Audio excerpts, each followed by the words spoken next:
Bonjour à toutes et à tous, c'est Stéphane pour la chaîne Foilier, je vous remercie de me retrouver chez moi et donc chez vous, et c'est aussi Safran bien évidemment, dont vous voyez la petite queue. On est dans le dernier épisode qui va essayer d'analyser un petit peu la rhétorique des personnes qui ont été accusées d'avoir commis des VSS en politique, avec un épisode qui s'appelle « Une solidarité à géométrie variable » qui est divisé en deux parties, le soutien apporté aux poids lourds et le lâchage des poids légers. Et après ça, on aura deux épisodes beaucoup plus courts, de quelques minutes seulement, qui nous permettront de faire un tout petit peu d'analyse un petit peu plus globale pour comprendre un petit peu tout ce qu'on a lu, pour essayer d'en tirer des conclusions et de comprendre un petit peu les solutions qu'il faudrait pouvoir apporter pour pouvoir lutter contre ce phénomène. Donc on ne va pas lire la totalité des déclarations, parce que vous comprenez très bien ce dont il s'agit. Et l'épisode va peut-être durer que, 8-10 minutes, parce que ça suffit.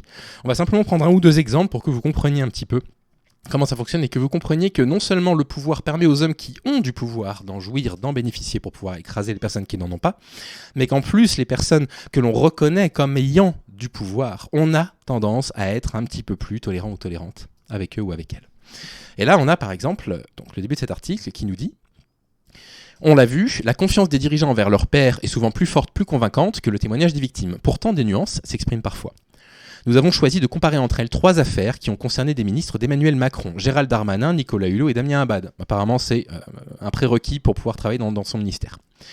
Et on a comparé ça avec trois affaires qui ont concerné des candidats aux législatives ou des députés LFI comme Taha Bouaf, Éric Coquerel ou Adrien Quatennens. Elles attestent que le soutien apporté aux mises en cause dépend moins de la gravité des faits allégués ou des caractéristiques des accusations que du poids politique des intéressés. Aux poids lourds, bénéficiant d'une proximité avec un homme fort au sein de l'exécutif ou d'un parti, est accordé un soutien constant dont ne bénéficient pas les poids légers. Première partie, donc, le soutien apporté aux poids lourds. On part d'un constat. Depuis la révélation en 2018 de 2 plaintes pour viol déposées contre Gérald Darmanin, son poids politique est allé croissant. Il est aujourd'hui numéro 3 du gouvernement Borne.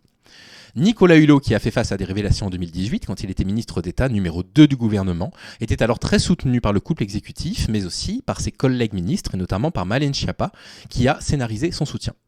Elle a par exemple choisi de s'asseoir à côté de Nicolas Hulot dans l'hémicycle de l'Assemblée nationale, lors des questions au gouvernement, et de s'afficher à ses côtés dans la salle des 4 colonnes remplie de journalistes.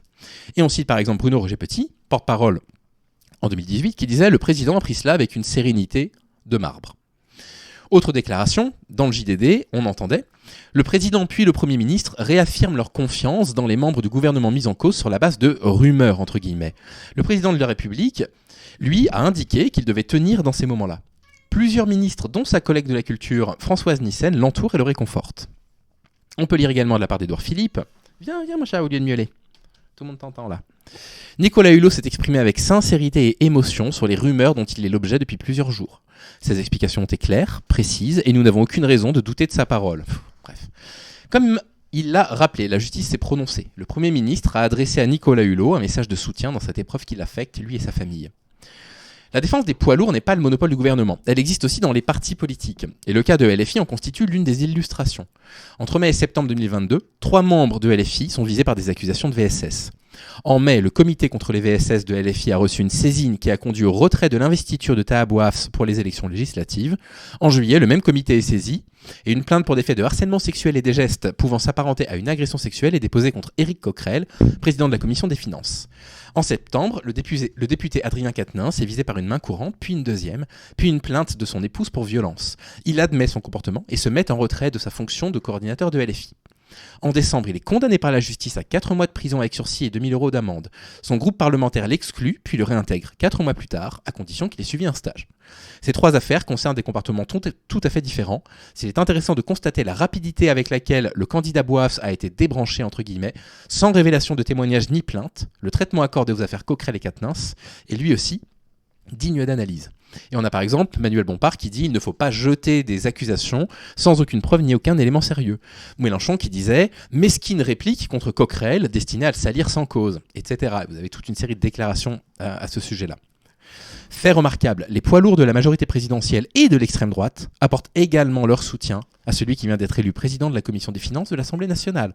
Et on a par exemple Yael Braun-Pivet qui disait « Il faut absolument raison garder, tous collectivement. Il ne faut pas que la machine s'emballe autour des rumeurs. » Bref.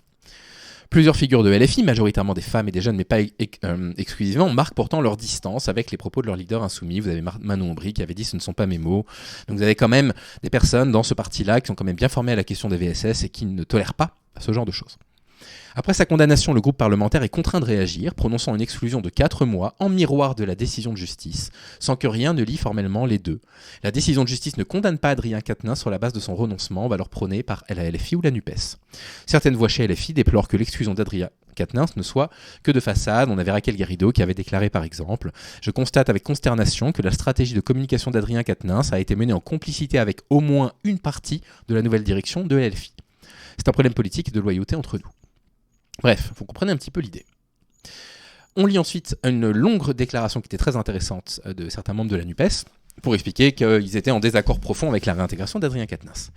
La juxtaposition de ces séquences montre que ce qui prévaut dans la réaction du collectif, c'est tout d'abord le poids institutionnel et politique du mis en cause.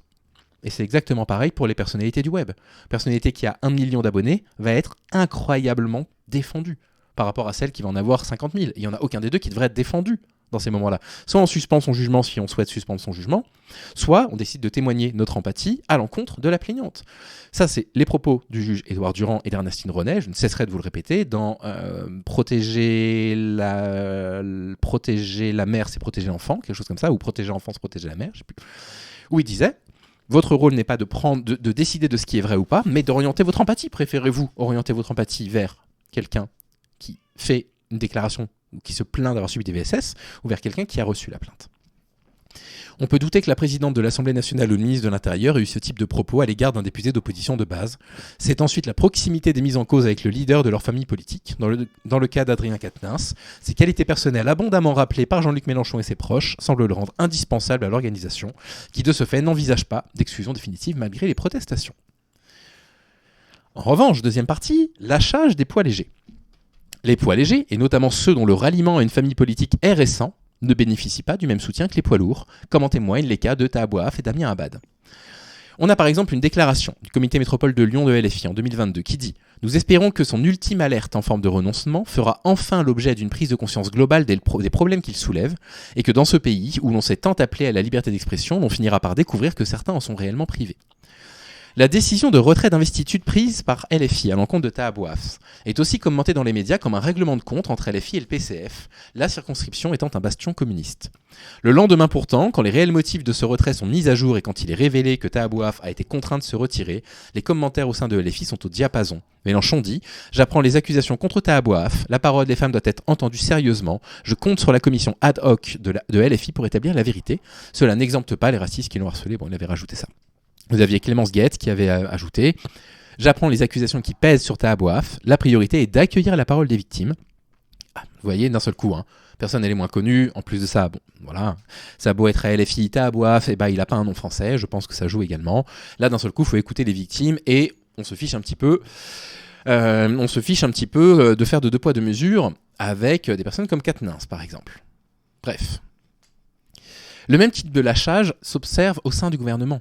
On a déjà fait état du soutien apporté à Nicolas Hulot, alors ministre, lors de la révélation des accusations portées contre lui. Tout change après sa démission en septembre 2018 pour des motifs politiques. Ainsi, après les révélations de France 2 en 2021, les anciens collègues de Nicolas Hulot changent de ton, tout en essayant de justifier leur surdité aux alertes déjà portées à la connaissance du public, 3 ans et demi plus tôt. Et on avait par exemple Marlène Schiappa qui disait « La situation d'aujourd'hui est différente par rapport à celle en 2018. En 2018, on avait une femme qui disait « Je ne veux pas qu'on donne mon nom et je ne veux pas qu'on parle de la plainte que j'ai déposée. » Aujourd'hui, nous avons plusieurs témoignages, les extraits sont terrifiants. Moi maintenant, mon souhait, c'est que la justice puisse ouvrir une enquête. Ce qui est complètement faux. Vous avez Castaner qui disait « Réécoutez-moi sur BFM dans la foulée d'envoyé spécial. J'assume de dire, ces filles, je les crois. Je m'assois carrément sur la présomption d'innocence, j'étais bouleversé par leur témoignage. » Il perd du pouvoir, il est plus défendu. Le seul à maintenir sa position, c'était le chef de l'État. Bref, tout ça est très intéressant et assez inquiétant. Et ça concerne d'autres personnes, évidemment. Pour Damien Abad, on avait Pierre-Henri Dumont qui disait « Oui, j'ai déjà entendu dire qu'il était un peu lourd avec les femmes. » Vous aviez Jean-Pierre Audy qui disait « J'ai le souvenir d'avoir entendu dire par certains assistants que Damien Abad avait parfois des comportements que l'on pourrait qualifier de lourds dans des soirées à l'extérieur du Parlement européen. » Vous voyez ? Ils n'ont plus de pouvoir, donc ils n'ont plus le pouvoir de se défendre parce qu'ils n'ont plus accès à la parole publique comme avant, entre autres, et ils ne sont plus perçus comme des personnes de pouvoir, et donc on les lâche. Et il y a un truc dans cet épisode-là. On fera la conclusion, on fera le bilan dans les 2 prochains épisodes qui suivent, sur la réflexion politique, qui rappelle qu'il y a un rapport entre l'exercice d'une domination masculine violente et le fait que vous ayez du pouvoir, et le fait que vous soyez en tout cas reconnu comme une personne ayant du pouvoir, que ce soit un pouvoir dans, je sais pas, à petite échelle, dans un club sportif, dans un établissement public, dans un établissement privé ou quoi que ce soit, et vous allez être couvert par des personnes qui ont tout à gagner finalement à vous soutenir parce que c'est vous qui possédez le pouvoir. Le pouvoir est quelque chose de déterminant qui permet à l'individu de pouvoir imposer son narratif et de s'en tirer. Et c'est aussi quelque chose de fondamental parce qu'il va avoir un entourage aux ordres qui va pouvoir reprendre ses éléments de langage et le défendre. Et on a fait le tour de comment les politiques accusés de VSS réagissent. Et j'espère que ça vous a intéressé. On a de courts épisodes à voir pour réfléchir un peu globalement à tout ce qu'on a lu et à proposer des solutions pour aller de l'avant. Safran a miaulé du début à la fin pendant l'épisode. J'espère que ça vous a pas dérangé. Moi aussi, ça m'a déconcentré. Je vous souhaite en tout cas de prendre soin de vous. Et je suis parti pour une mission câlin avec chaton. Salut les amis.